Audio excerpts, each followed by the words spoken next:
Hello everyone, my name is Nick and I'm working as a full stack developer Office Solutions. Today I'm going to explain you the icon array chart. Let me put some data into it. In category, we have some student list and the employee list. And on the basic of this, we have created some values.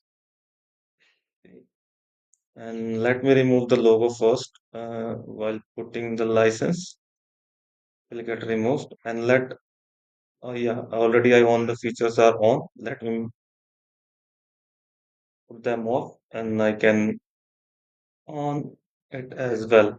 So here uh, we can change the color as well and show the number of values over the tooltip.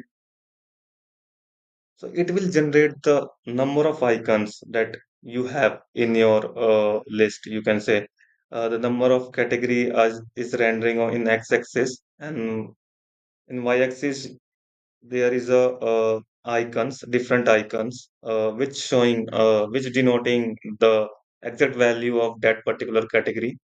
Here we can change the shape as well. I can do it.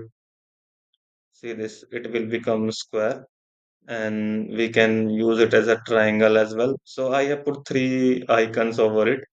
And unit values, we can give a particular unit, like one shape is equal to, like, you can provide two, then it will get auto reduce.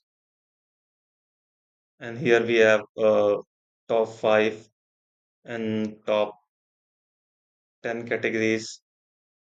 We can toggle the values as well from there. So this is a group icon chart. You can use a different bar chart in this way as well.